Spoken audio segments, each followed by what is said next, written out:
네, 안녕하세요. 다들 잘 지내고 계시죠? 저번 영상에 이어서 영상을 올리려고 하는데 이번에는 제가 영상을 계속 찍어야지 했는데 시간이 그렇게 잘 안 나는 거예요. 그래가지고 어떻게 하면 영상을 찍을까 생각을 하다가 그냥 아침 출근을 하면서 영상을 한번 찍어보자 라고 생각을 하게 됐어요. 원래 이제 출근을 할 때는 저는 이제 집에서는 메이크업을 안 하고 다니기 때문에 웬만하면 이제 퇴근을 할 때 영상을 찍었었는데요. 뭐 눈, 코, 입 다 똑같으니 그렇게 아직까지 뭐 얼굴 생김새 가지고 뭐라 하실 분은 없을 것 같고요. 어차피 요즘 세상 제 맛에 살아가기 때문에 영상을 찍게 되었습니다. 또 영상을 찍으려고 하니 마이크가 없더라고요. 그래서 제가 원래 대화를 할 때 톤보다 2개 톤을 좀 더 올려서 말씀을 드리도록 하겠습니다. 그리고 참고로 말씀드리면 제가 대화를 하다가 조금 버벅될 때가 있긴 하거든요. 근데 그 버벅댐이 원래 버벅대는 게 아니라 제가 최근에 치아 교정을 시작을 해가지고 말을 할 때 조금 불편한 단어들이 생기기 시작했어요. 그래서 버벅대는 거라서 이 부분은 조금 양해를 해주셨으면 좋겠습니다. 뭐 설마 이것까지 악플에 달리겠어? 그죠? 네, 저번 영상에서 제가 이제 한국에 오자마자 바로 이제 50일 만에 꿈을 찾은 이야기를 다뤘었는데요. 근데 이제 저는 이제 북한에 있을 때 하루가 멀다 하게 계속 이제 암기를 계속 했었어요. 왜냐면은 북한은 문답식이 진짜 많거든요. 그래서 암기꼴이 조금 발달이 되어 있는 상태라 미용 학원을 등록을 하고 나서 교재를 받자마자 받기 전이었나? 앉아있는 상태에서 바로 그냥 접수를 했던 것 같거든요. 솔직히 자세하게 기억이 나진 않아요. 그래서 딱 접수를 했는데 그리고 나서 이제 교재를 펼쳐봤는데 알 수 있는 단어가 진짜 그 문장과 문장을 이어주는 과 있잖아요. 약간 이런 거 있잖아요. 저는 오늘 사탕과 과자를 먹었는데 약간 이런 문장 있죠. 그 이어지는 과랑 이렇게 돼서 이렇게 됐습니다 하는 그 마지막 문장밖에는 이해가 됐던 문구가 없었던 걸로 제가 알고 있어요. 제 기억으로는. 그래서 현타가 온 거예요. 근데 또 미용사 자격증인데 역사 공부 같은 것도 안에 같이 있었던 걸로 기억을 하고 있거든요. 그래가지고 아니 나 이거 시험 접수를 했는데 그때로서는 이제 가지고 있는 비용이나 이런 것도 넉넉한 편이 아니었었어가지고 시험 접수하는데도 이제 비용이 조금 들었던 걸로 기억이 나거든요. 그래가지고 나 진짜 큰일 났다 생각하고 일단은 처음에 이제 밤을 패서 공부를 좀 했거든요. 공부를 하고 그때 이제 공부를 할 때 집에 엎드려서 하면 이제 졸릴 것 같고 앉아서 하기에는 허리가 아프고 그래서 이제 화장대에 있는 스킨 로션이나 그때는 이제 화장품도 몇 개 없었어요. 진짜 스킨 로션이랑 선크림 이제 발라야 된다고 해가지고 선크림이랑 립스틱 하나밖에 없었거든요. 아이섀도우, 블러셔 뭐 이런 거 아이라인, 마스카라 하나도 없었어요. 왜냐면 돈이 없었거든요. 그래가지고 걔네를 아래다가 내려놓고 그 화장대에 앉아서 진짜 거의 밤을 새다시피 하면서 공부를 했어요. 근데 이게 뭔 말인지 알아야 이해를 할 텐데 그때는 단어가 이해가 안 되는 게 있으면 네이버에 검색해보면 된다라는 것조차도 모를 때였거든요. 이거를 그래서 그냥 암기를 했어요. 그래서 암기를 했는데 시험을 보러 갔거든요. 암기를 해서 시험을 보러 갔는데 시험 문제가 아니 왜 미용사 자격증 시험 문제가 국가 고시인 것 마냥 벨벨벨벨 꽈서 나오는 거예요. 시험 문제가 너무 꽈서 나와가지고 나는 지금 이 단어들도 암기하기에 바빴는데 문제까지 꽈서 나오다 보니 더 헷갈리는 거예요. 문제만 읽기에도 이해가 살짝 안 되는 느낌? 근데 제가 봤을 때는 조금 이제 사회생활을 하다가 이 미용 공부를 했었더라면 조금 더 이제 습득이 잘 됐을 것 같거든요. 근데 이제 그거를 이제 잘 사회생활을 한다라기보다는 진짜 나오자마자 왜냐면 저는 그때 진짜 시간이 없었거든요. 그래서 이제 나오자마자 나는 빨리빨리 적응을 하고 싶고 여기서 빨리 자리를 잡고 싶고 내가 여기서 진짜 잘 살고 싶고 약간 이런 욕구도 되게 컸었고 그리고 내가 좋아하는 미용 그때 그 알바를 하면서 고객님들이 행복해하던 그 모습 빨리빨리 접하고 싶은 거예요. 그래가지고 이제 급하게 하다 보니까 더 이제 그게 안 와닿았던 것 같거든요. 그래서 첫 번째 시험에서 제가 그냥 거의 문제를 읽다가 모르겠다. 근데 이제 그 학원 선생님이 이제 알려주셨던 팁이 있었는데 이 문장은 도저히 모르겠다 하는 건 그냥 찍으라고 하셨어요. 그래서 찍었는데 첫 시험이 한 46점인가 나왔던 것 같아요. 그래서 조금 현타가 오기도 했지만 또 한쪽으로는 와, 그래도 70점이 합격이라는데 내가 40점을 맞은 거면 한 50% 이상은 한 거잖아요. 그래가지고 조금 희망이 생겼어요. 네, 그래서 두 번째 공부를 진짜 열심히 했답니다. 집에. 그리고 두 번째 공부는 조금 더 텀을 두고 이제 시험 접수를 했고요.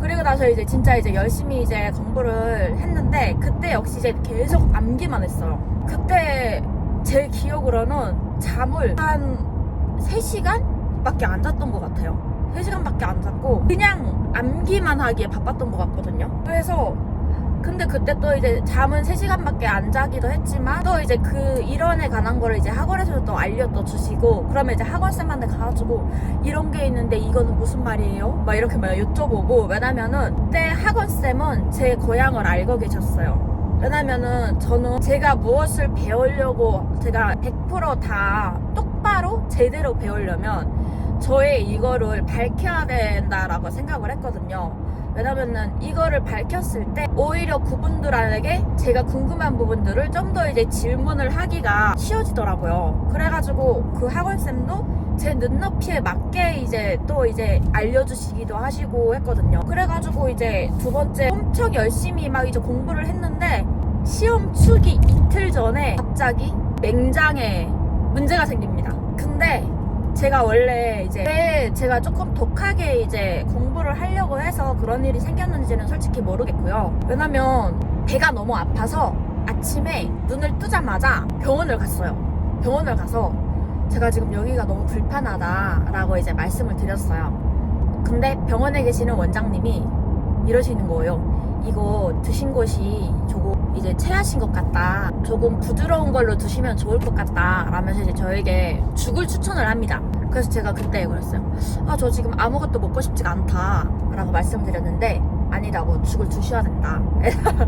죽을 드시고 이 약을 하루에 3번을 꼭 먹어라 했거든요. 그래서 이제 그날에 죽을 먹었어요. 근데 죽도 못 먹겠는 거예요. 근데 이제 그때 약간 이런 생각도 있었던 것 같아요. 내가 그러면 이 죽을 먹고 빨리, 내가 지금 누가 나에게 옆에서 챙겨줄 사람이 없기 때문에 내가 내 몸을 조금 챙겨야겠다, 이런 생각이 들어가지고 갑자기 살짝 울컥하네. 생각이 들어가지고 죽을 이제 한 2숟가락 정도 이제 먹고 이제 약을 먹었어요. 그래서 이제 아침 먹고 점심 먹고 저녁을 먹었어요. 근데 그리고 공부를 또 하고 있는데 새벽 한 1시 40분쯤인가? 배가 너무 아픈 거예요. 근데 허리를 진짜 펼 수가 없는 거예요. 그래가지고 너무 아파서 나 이거 어떡하지? 근데 이제 저희 같은 경우에는 이제 나오면 그 도와주시는 분들이 한 분씩 이제 조금 배정이 돼요. 이제 그래가지고 그 도와주시는 분한테 새벽이지만 연락을 드렸어요.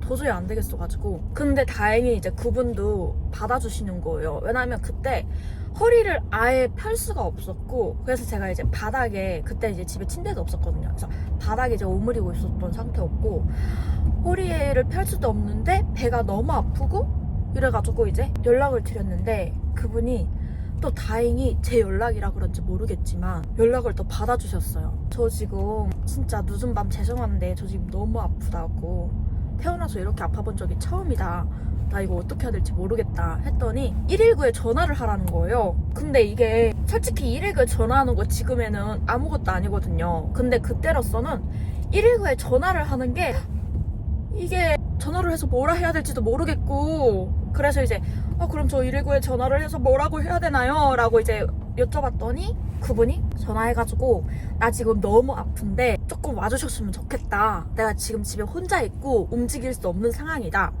이렇게만 얘기를 해주면 된다. 그러면 아마 집 주소를 여쭤볼 거다. 그러면 집 주소까지만 얘기를 해라 하는 거예요. 그래서 그때 대신 해주시면 안 돼요? 얘기를 했어요.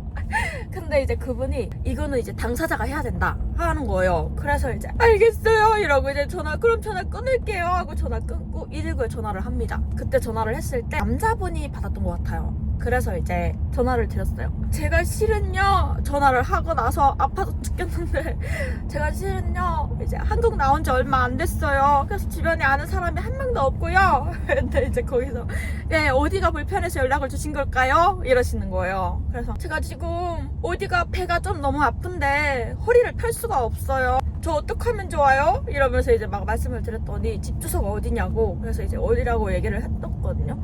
그리고 이제 그분이 이제 저한테 이러시는 거예요. 정신 바짝 차리고 있으라고. 그래서 네? 하고 이제 전화를 끊고, 저는 이제 그때는 죽을 병에 걸린 줄 알고 정신을 바짝 차리라고 하니까 눈을 진짜 평상시에 눈을 이렇게 뜨잖아요. 근데 눈을 더 크게 더 크게 뜨고, 왜냐면 이제 드라마나 이제 북한에 있을 때도 이제 TV 보다 보면 죽기 전에 다들 저 너무 졸려요 약간 이런 얘기들을 많이 하니까 죽을 병에 걸리는 줄 알고 눈을 엄청 크게 뜨고, 그리고 이제 있었거든요. 그리고 이제 있는데 진짜 얼마 안 돼서 문을 두드리시는 거예요. 그래가지고 이제 허리 거부려가지고 문을 이제 열었는데 4분에서 오신 거예요. 4분인가 5분인가 오셨어요. 오셔가지고 저보고 이제 걸을 수 있겠냐. 근데 솔직히 그때 걸을 수 있는 상태가 아니었어요. 왜냐면 저 혼자 이제 허리를 펼 수 있는 상태도 아니었고, 그래가지고 저 못 걸을 것 같다고. 근데 이제 그 4분이 오셨는데 그 4분 중에 2명이 여자분이었었고, 제가 봤을 때는 이제 통화를 했던 사람이 이제 제가 여자였었어가지고 여자분도 이제 같이 오신 것 같기는 하거든요. 그래가지고 이제 2분이 여자, 이제 2분이 남자, 이렇게 해서 이제 오셨는데 안도감이 느끼는 거 있죠. 와, 나 이제는 혼자 죽지 않아도 되겠구나, 약간 그런 생각이 드는 거예요. 그래가지고 이제 119의 차를 한번 타봤습니다. 그래서 탔는데 이제 그분들이 저를 이제 발 막 이렇게 들고 막 이렇게 막 내려가셨거든요. 그러면 이제 막 산적으로 나 무겁지 않을까? 나 무거울 텐데. 아, 근데 아파서 걷진 못하겠고, 나 지금 이거 뭐지? 약간 이런 생각하면서 이제 119 차를 탔어요. 이제 119 차를 탔는데, 타고 나서 그 저희 집이 조금 이제 한국에 약간 언덕이었거든요. 약간 언덕이었었는데, 그 너무 이제 가파로워서 중간중간에 그 가석방지턱들이 진짜 많아요. 진짜 많은데 이게 119 차가 저에게 이제 딱 탄 다음에 저보고 환자분 눈 감지 마시고, 계속 감지 말래. 감지 마시고 이제는 괜찮으니까 마음 내려놓고 우리 금방 병원에 도착할 거다, 이렇게 이제 얘기를 해주시는 거예요. 그래가지고 이제 머리만 끄덕끄덕 하고, 이제 왜냐면 그때 이제 119 차를 탔을 때는 점점 더 아파올 때였어요. 그래가지고 이제 머리만 끄덕끄덕 하고, 그리고 나서 이제 내려가는데 그 가석방지턱이 이제 넘을 때마다 이 119 분들도 약간, 제가 봤을 때는 운전하신 분도 약간 이거였던 것 같아요. 빨리 병원에 가야 된다, 이것도 있었던 것 같고, 또 제가 아파하니까 조심스럽게 가야 되긴 하지만 이 가석방지턱을 피해갈 수는 없는 약간 그런 상황인 것 같거든요. 가석방지턱을 갈 때마다 이 내장이 울리면서 진짜 죽을 맛인 거예요. 그래서 그때 이제 제가 생각을 했던 게 뭐였냐면, 진짜 이런 말은 제가 그 누구에게도 했던 적이 없거든요. 사람이 너무 아프니까 나 그냥 이대로 그냥 죽었으면 좋겠다, 이런 생각도 드는 거예요. 왜냐면 진짜 너무 아픈 거예요. 그래서 왜냐면 태어나서 이렇게까지 아파본 적이 없었어요. 그래가지고 나 진짜 그냥 이대로 죽으면 좋겠다. 그때는 이제 가석방지턱이라는 것보다는 이 언덕들 이거 어떡할 거야 이러면서 그러다가 이제 병원에 도착을 합니다. 병원에 도착을 했는데 거기서 또 한 번의 서러움이 팍 밀려옵니다. 거기서 진짜 미치게 밀려오는 그게 뭐였냐면, 병원에 도착을 했는데 그 병원에 저희가 아파서 가면 이제 수술 같은 거는 무슨 입원 수석 같은 약간 그런 게 있잖아요. 제가 이제 그 이후에는 수술을 하러 이제 갔던 적이 없었어가지고 솔직히 자세하게 기억이 나진 않아요. 근데 이제 제가 가서 이제 그거를 이제 접수 같은 거를 해야 된다는 거예요. 근데 그거를 제가 당사자가 해야 된대요. 근데 저는 그때 이제 허리를 펼 수 있는 상황도 아니었고 아무것도 이제 할 수 있는 것도 없었던 상태였고, 그냥 저기에 가서 이제 나 뭐 때문에 왔고 아프다, 나 집 어디고 내 상황을 얘기를 하면 된다 하는데, 제가 이제 앉아있던 거기서부터 그 접수하는 거기까지 지금에 와서 보면 그렇게 거리가 먼 거리가 아니었거든요. 되게 가까운 거리였어요. 근데 그 거리까지 가기에도 제가 너무 힘든 거예요. 그러면서 그때 이제 너무 서러움이 확 오는 거예요. 왜냐면은 나 지금 너무 아파 죽겠는데 빨리 이거를 치료를 해줬으면 좋겠는데 너무 아파 죽겠는데 접수도 제가 해야 되고 뭐도 다 제가 해야 되고 이게 이제 너무 속상한 거죠. 그래서 이제 결국에는 이제 가서 이제 접수를 하고 이제 제가 알고 있기로는 이제 접수를 하고 나서 그 병원에 그때 갔던 병원이 양지병원이었어요. 근데 이제 갔던 이제 병원에서 이제 수술 이제 그 일정들이 이제 잡혀 있음에도 불구하고 제가 너무 급해가지고 저를 먼저 이제 수술을 했던 걸로 알고 있거든요. 이게 이제 나중에 이제 그 저를 수술해주신 선생님이 이제 들어와서 이제 말씀을 해주셨어요. 왜냐면은 제가 그때 맹장이 진짜 이제 제가 병원을 왔다는 거예요. 그래서 이제 당장 이제 수술을 해야 된다. 근데 그 뭐 수술 동의서 뭐 이런 것도 있더라고요. 그래서 이제 그런 것도 이제 다 하고 이제 수술실에 들어갔어요. 수술실에 들어갔는데 그 이제 해주시는 분이 그때는 뭐 이제 지금 사람이 얼마 안 아프면은 막 이것저것 질문도 되게 많이 할 것 같거든요. 혹시 뭐 지금에 만약에 수술을 한다면 이런 얘기들도 할 것 같아요. 혹시 흉이 지나요? 이런 얘기 할 것 같은데 그때는 이제 이 아픈 것만 빨리 없어졌으면 좋겠다 라는 생각이 강했었어가지고 그냥 이제 알겠다 빨리 아픈 거 괜찮게 해달라 약간 이 얘기를 많이 하고 이제 들어가서 이제 저한테 이러시는 거예요. 환자분 10가지라고 했나? 이제 숫자를 거꾸로 세고 계실게요 이러시더니 여기 약간 그 호흡기 같은 거를 이제 대주셨어요. 그래서 이제 저 넣어가지고 19 그리고 생각이 안 나요. 바로 잠들어 버린 거예요 제가. 근데 갑자기 이제 눈이 쭉 떠졌어요. 저는 그때 그 눈 뜰 때 그 수술식 그 위에 그 약간 시뮬레이션으로 그 제 눈에 이제 느껴졌던 그게 아직까지 안 잊혀지거든요. 왜냐면 쭉 떴는데 이제 그 의사 선생님이 왜냐면 이제 제가 뜨기 전까지 정신을 차리기 전까지 저를 이제 회복실에 안 보내더라고요. 안 보냈어요 그때는. 그래가지고 눈을 쑥 떴는데 그 치료해주신 원장님인지 이제 거의 선생님이 오셔가지고 환자분 기상하셨어요? 이제 마취가 점점 풀리면 아랫배가 조금 많이 아프실 거예요. 기침할 때 조심하시고요. 이러면서 이제 막 말씀을 하시는데 이제 제가 막 그랬어요 중간에. 근데 저 맹장 뗀 거예요? 라고 이제 여쭤봤어요. 그랬더니 그 의사 선생님이 네 맹장 깔끔하게 떼냈고요 이렇게 말씀하시는 거예요. 근데 이제 거기서 제가 제 맹장 어디 있어요? 라고 이제 여쭤봤어요. 근데 거기서 이제 한 차례 충격이 더 옵니다. 그 의사 선생님이 아래 그 약간 닭ket주 같은 그거를 이제 손으로 쓱 드시더니 이 안에 있어요 이러는 거예요. 그래서 이제 제가 저 맹장 보고 싶어요 했더니 에? 엄청 놀라시는 거예요. 그래서 제 기억으로는 그때 그 맹장은 이제 살짝 이렇게 들어서 보여주셨던 걸로 기억을 하고 있거든요. 근데 진짜 요만한 무슨 피가 묻은 무슨 덩이였던 걸로 기억을 하고 있어요. 그래서 결국에는 이제 맹장을 떼내게 됩니다. 네, 일단은 여기까지 해서 이야기를 맞춰야 될 것 같고요. 지금까지는 서러움이나 감사함이나 이런 아팠던 이런 것들에 비해서 조금 이런 것들 때문에 조금 약간 비몽사몽 약간 이렇게 흘러갔다라고 하면 이 다음 이야기들은 되게 감사함이 되게 많이 와닿았던 이야기들인 것 같거든요. 근데 영상이 너무 길어질까봐 이 이야기는 다음에 들려드리도록 하겠습니다. 그래서 결국에는 저의 오장육기 중에 맹장은 없다 이렇게. 근데 맹장이 없어도 제가 살아있는 것도 조금 신기해요. 나의 맹장 어디 묻어있긴 하겠죠? 그러면 오늘도 진짜 많은 댓글들이 이제 남겨져 있더라고요. 제가 이제 하나하나 다 읽어보면서 이렇게 응원해주시는 분들이 많은데 내가 좀 더 열심히 살고 내가 좀 더 성공도 하고 내가 좋은 일들도 좀 해야겠다 라는 생각이 들게 되었습니다. 네, 그럼 저희는 다음에 또 만나요.